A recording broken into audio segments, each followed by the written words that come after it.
Hello dear friends. Welcome to my channel. I recommend you prepare yourself a cup of hot tea to enjoy while watching a very interesting story that we have prepared for you today. Are you ready? Let's get started. Today's story is about a struggling student married a 71-year-old wealthy woman, only to uncover a shocking truth 7 days later. Under the overcast skies of a rainy college town in Texas, Jake Turner, a 23-year-old law student, navigated the slick streets with a heavy heart. Between his demanding studies, a part-time job, and the mountain of debt left by his late father, his life felt like a relentless uphill battle.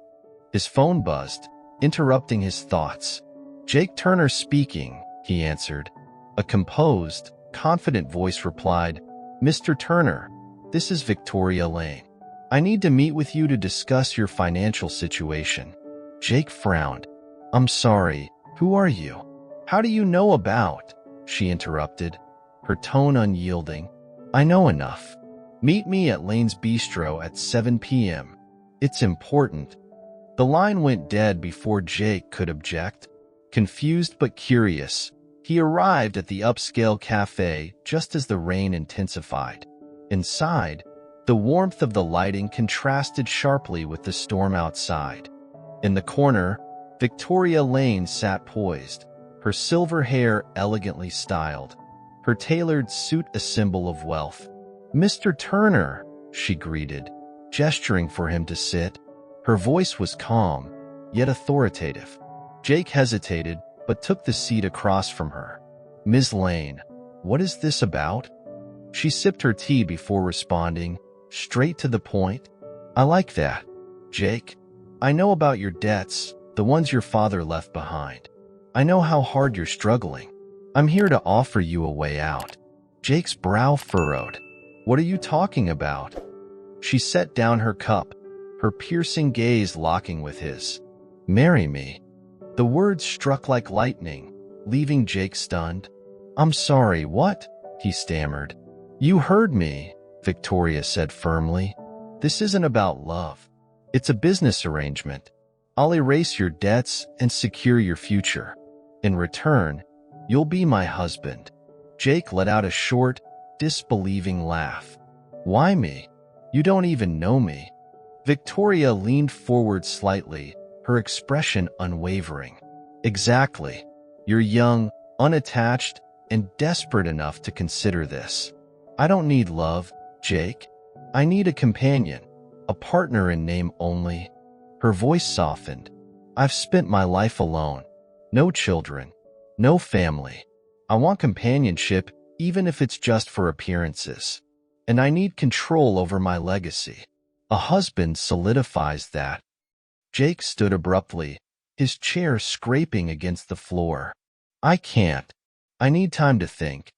"Take your time," she replied coolly, "but not too much. This offer won't last forever." That night, Jake confided in his mother, whose frail health and mounting medical bills weighed heavily on him. "Jake," she said gently, "I know this seems unthinkable, but maybe it's worth considering. If this can help, maybe it's the answer we need. You want me to marry someone I don't love just to fix everything?" Jake asked, his voice cracking. "I'm asking you to save yourself," she replied, her voice trembling, "to save us." The next morning, Jake returned to Lane's Bistro. Victoria looked up from her tablet as he approached. "Have you decided?" she asked. Taking a deep breath, Jake nodded. "I'll do it." A faint smile crossed her lips. "Good. The arrangements will be finalized immediately." A week later, Jake stood in a modest courthouse, wearing a suit Victoria had provided. The ceremony was private, attended only by her lawyer and a notary. As they exchanged vows, unease gnawed at him. When the officiant pronounced them husband and wife, Victoria turned to him with a smile that didn't quite reach her eyes. "Welcome to your new life, Mr. Turner," she said, her voice calm but enigmatic. As they exited into the rain-soaked streets, under a steady drizzle, the courthouse faded into the distance as Jake Turner glanced at his reflection in a puddle. Have I saved my family or lost myself? He wondered. The cab pulled up to the grand gates of Victoria Lane's estate, which groaned open to reveal a sprawling mansion. The structure, with its towering columns and impeccable stone facade, screamed wealth, yet its windows were shadowed, lifeless. Jake stepped out, gripping his suitcase, feeling like an uninvited guest in someone else's surreal reality, or perhaps a nightmare. Victoria greeted him in the grand foyer, her polished demeanor as composed as ever. "Welcome, Mr. Turner," she said, the formal address sending a chill through him. "I trust you'll find everything satisfactory. Dinner is at 7. Jake nodded silently, following a housekeeper to his room. It was lavish, featuring a king-sized bed, antique furnishings, and towering windows overlooking manicured gardens. Despite its elegance, the room felt devoid of warmth, a hollow shell cloaked in luxury. That evening, Jake sat stiffly at the long dining table, Victoria at the other end, impeccably dressed in silk and pearls. The meal was elaborate, prepared by an unseen chef and served by silent, efficient staff. "Settling in well?" Victoria asked, slicing her filet mignon with precision. "It's different," Jake replied carefully. "This place is enormous. I'm sure I'll get lost." Victoria smirked. "You'll either adjust or you won't. Either way, you're here." Jake bristled at her bluntness. "You didn't mention much about your late husband before." Victoria's knife paused mid-slice. She dabbed her lips with a napkin before replying, "He was a businessman, like your father. Their paths crossed once or twice." Her voice darkened. "But, as you might imagine, not all encounters end well." Jake's heart raced. "What do you mean by that?" She met his gaze, her eyes razor-sharp. "Let's just say that unfinished business has a way of lingering." She took a sip of wine. "But that's in the past. Soon, you'll understand why I chose you." Her cryptic words haunted Jake long after the meal ended. Wandering the estate that evening, he was struck by the eerie silence of the mansion. Locked doors lined the halls, their gleaming brass handles catching the dim light. They seemed to hum with secrets he wasn't meant to uncover. Over the days, his unease grew. The staff avoided eye contact, their hushed whispers stopping abruptly whenever he drew near. Once, he caught fragments of conversation. "Why him? Does he even know? She always has a reason. He'll figure it out. They always do." One evening, while pacing the expansive library, Jake's attention landed on Victoria's desk. Papers lay scattered across its polished surface, alongside an ornate key. Its intricate design shimmered under the desk lamp. Jake's eyes darted around the room, empty. Heart pounding, he picked up the key. It was heavier than expected, its cool surface almost magnetic. A thought gripped him. Is this for one of the locked doors? Glancing down the hallway, shadows flickered against the walls as he slipped the key into his pocket. That night, lying in his opulent yet suffocating room, Jake turned the key over in his hands. Questions swirled in his mind, but one echoed above the rest. What is Victoria hiding? And why did she choose me? When the mansion was enveloped in stillness, Jake crept down the hallway, the key feeling like a lead weight in his pocket. Its cold metal pressed against his palm as he approached a door that had drawn his attention days earlier. The ornate handle glinted in the moonlight filtering through the windows. Casting a nervous glance over his shoulder, Jake inserted the key into the lock and turned it. The soft click of the lock echoed in the silence, sending a shiver down Jake Turner's spine. Slowly, he pushed the door open, revealing a room frozen in time. Dusty furniture and faded wallpaper surrounded him, and tarnished, silver-framed photographs lined a table. The images depicted happier times. Victoria Lane as a young woman, a man who must have been her late husband, and another couple Jake didn't recognize. But it was the stack of papers on the desk that caught his attention. Jake sifted through the documents, his eyes widening. Legal records detailed failed business dealings between Victoria's husband and Jake's father. A sharply written letter accused Jake's father of fraud. "You destroyed everything. My family was left with nothing because of your lies." His breath hitched as he discovered the final page. A marriage license with his and Victoria's names, dated weeks before their wedding. On the desk sat a weathered leather diary. Jake hesitated but opened it. The entries were Victoria's, detailing a calculated plan to trap him in a marriage designed to settle an old score. "I will take everything from him, just as his father did to me. He will be my pawn." Jake froze as the door creaked open behind him. "Enjoying yourself?" Victoria's icy voice cut through the silence. He spun around, guilt and fear etched across his face. "Victoria, you thought you'd find answers here?" She stepped into the room, her silhouette sharp against the dim hallway light. Curiosity killed the cat. "Jake, what do you think you're doing?" His voice was low but firm. "Why did you really marry me? Is this about my father? Some kind of revenge?" Victoria's usual calm facade cracked, her eyes hardening. "It's not your place to ask questions, Jake. Do as you're told, and you'll leave this marriage better off than you started. Isn't that enough for you?" Jake clenched his fists. "Enough? You've lied to me, manipulated me. This isn't a marriage, it's a trap." Victoria's lips curled into a faint, chilling smile. "A trap, you say?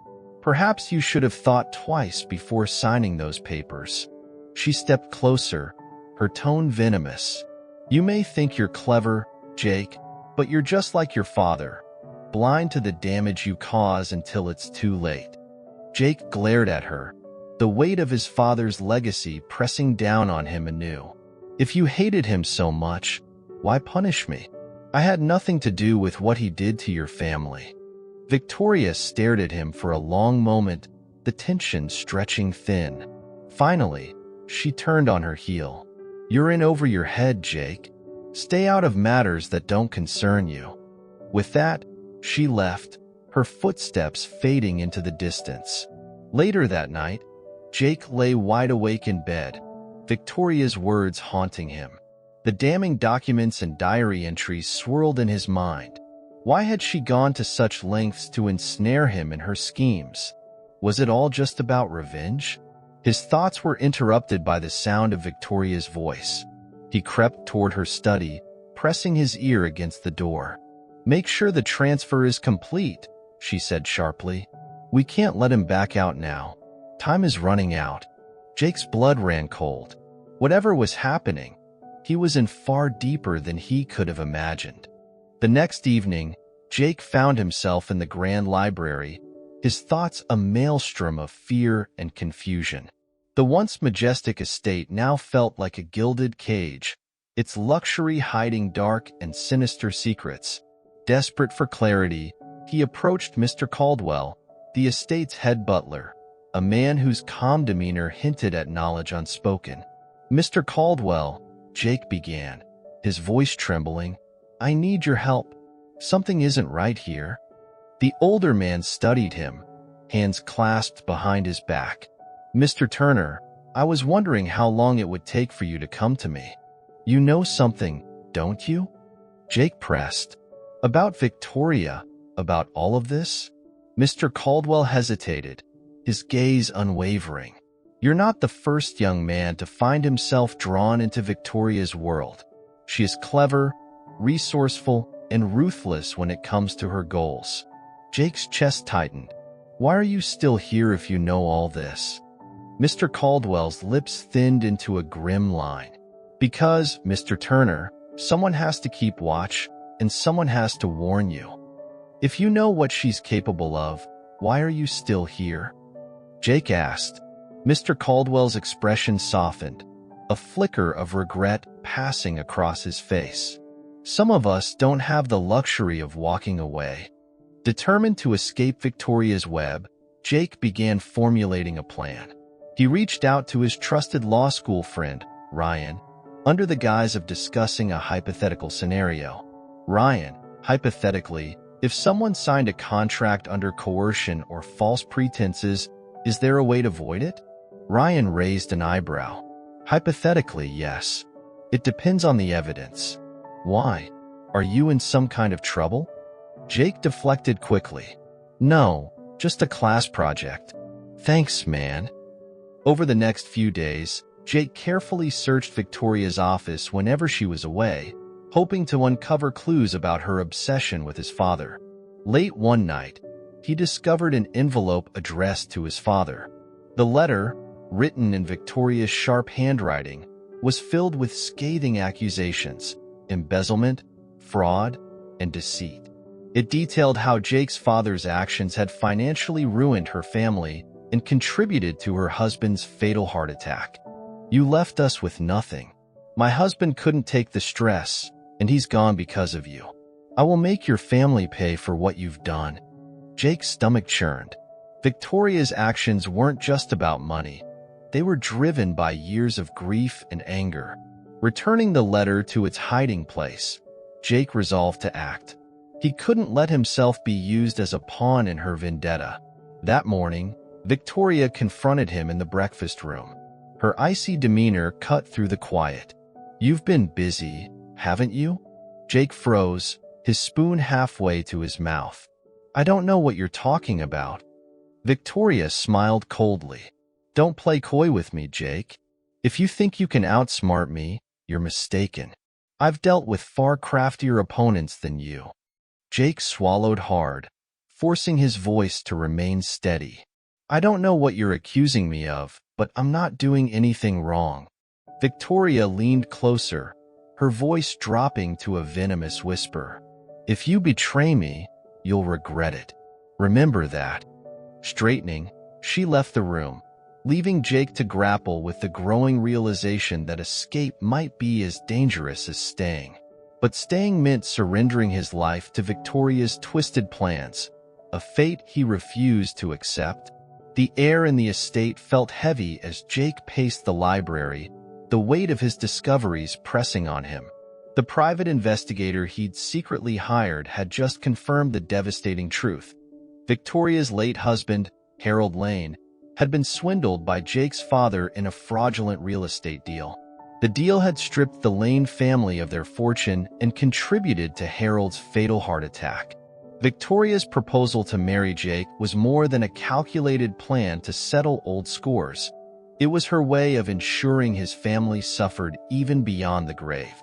Jake clenched his fists, anger surging through him. How could she blame him for his father's sins? But he couldn't deny the pain that had driven her actions. That evening, Jake met Ryan in secret. With Ryan's help, they compiled the evidence Jake had gathered from Victoria's office and the investigators' findings. Among the documents, they uncovered proof of Victoria's involvement in shady business dealings, fraudulent partnerships, and falsified reports designed to rebuild her empire at any cost. Jake, Ryan said, his voice serious, this is enough to take her down, but you need to be careful. If she realizes you're onto her, there's no telling what she might do. Jake nodded, determination hardening his resolve. The gilded prison of Victoria's estate was crumbling around him, and he would find a way to break free, no matter the cost. She's already done enough damage. It's time to end this, Jake muttered grimly. The next morning, he sat in the grand sitting room, the evidence securely tucked in his bag. When Victoria finally entered, her icy composure intact, Jake stood to face her. Victoria, we need to talk? She raised an eyebrow, her tone clipped. Do we? What could possibly be so urgent? Jake's voice was firm as he pulled out the documents.